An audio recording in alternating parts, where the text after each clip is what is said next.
Le vote au Sénégal offre un espoir aux jeunes Africains frustrés. Peu de retournements de situation politique peuvent être comparés à ce qui s'est passé le mois dernier au Sénégal. Il y a un peu plus de 2 semaines, Bassirou Diomaye Faye était un leader de l'opposition peu connu qui croupissait en prison, détenu sans jugement pour incitation à l'insurrection notamment, et qui n'avait jamais exercé de fonctions électives. Il y a une semaine, il a battu le candidat du parti au pouvoir, Amadou Ba, lors de l'élection présidentielle, remportant 54% des voix au premier tour. Mardi, il a prêté serment en tant que 5e président du Sénégal et il est devenu le plus jeune chef d'État élu d'Afrique. Dans une région où la grande majorité de la population a moins de 30 ans, sa victoire offre un espoir aux jeunes frustrés par le manque d'opportunités économiques, alors que les vieilles élites semblent s'accrocher au pouvoir. L'ascension spectaculaire de M. Faye rappelle avec force que, pour de nombreux citoyens africains, les élections restent le meilleur moyen de renverser un gouvernement défaillant. Non seulement sa victoire a permis de démettre un gouvernement impopulaire, mais elle a également renforcé les institutions démocratiques du pays et revigoré la confiance de la population dans la démocratie, à un moment où les coups d'État dans d'autres États d'Afrique de l'Ouest ont eu l'effet inverse. Processus extraordinaire. L'histoire de la victoire de Bassirou Diomaye Faye inspirera également d'autres dirigeants à travers le continent, qui ont connu des années de répression, d'intimidation et de censure croissante. Selon Kizza Besigye, leader de l'opposition ougandaise de longue date, qui a récemment travaillé avec son jeune homologue Bobi Wine pour faire campagne pour la démocratie dans son pays, le processus électoral extraordinaire du Sénégal a démontré, une fois de plus, qu'avec une population bien mobilisée, résiliente et bien dirigée, il est possible de réaliser de manière non violente la transition démocratique souhaitée en Afrique. L'impact inspirant du succès de M. Faye sera amplifié par le fait qu'il n'a pas été facile. Avant les élections, le gouvernement du président Macky Sall a pris un certain nombre de mesures antidémocratiques, ce qui a été considéré comme une tentative de conserver le pouvoir dans un contexte de mécontentement populaire croissant. Cela comprenait la persécution soutenue des dirigeants de l'opposition et des voix critiques et une ultime tentative de retarder les élections dans une tentative désespérée d'éviter la défaite, ce qui a conduit certains commentateurs à se demander si nous assistions à la mort de la démocratie sénégalaise. Beaucoup de ces mesures visaient à saper la dynamique du parti d'opposition populaire, les Patriotes africains du Sénégal pour le travail, l'éthique et la fraternité, PASTEF. Cela comprenait l'arrestation du leader populaire du parti, Ousmane Sonko, et de M. Faye, qui était le secrétaire général de PASTEF. Les partisans de PASTEF ont également fait l'objet d'intimidations généralisées.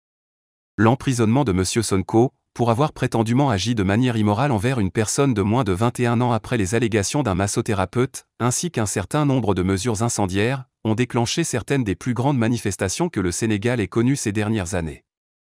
À son tour, la réponse musclée des forces de sécurité a fait de nombreux morts. M. Sonko a qualifié les accusations de forger de toutes pièces et visant à lui interdire de se présenter à la présidence. PASTEF lui-même a été dissous par les autorités l'année dernière après avoir été accusé d'attiser la violence dans le pays, mais ses dirigeants ont continué à fonctionner. Il a fallu un courage incroyable et un travail acharné de la part des dirigeants de l'opposition, des groupes de la société civile, des journalistes et de ceux qui travaillent dans certaines institutions démocratiques du pays pour garantir que cette sombre situation se termine par une élection que M. Faye était en mesure de remporter. Ce sont les membres du Conseil constitutionnel, la plus haute juridiction du Sénégal, qui ont garanti que les élections se dérouleraient comme prévu lorsqu'ils ont tenu tête au président et ont jugé que sa tentative de modifier la date était illégale. La direction de PASTEF a également joué un rôle important, en restant ferme face à de fortes intimidations. Malgré sa réputation de pyromane, M. Sonko s'est également montré prêt à faire preuve de souplesse et à mettre de côté ses ambitions présidentielles personnelles pour donner à son collègue les meilleures chances de succès. Sans cela, M. Faye n'aurait même pas été en lice.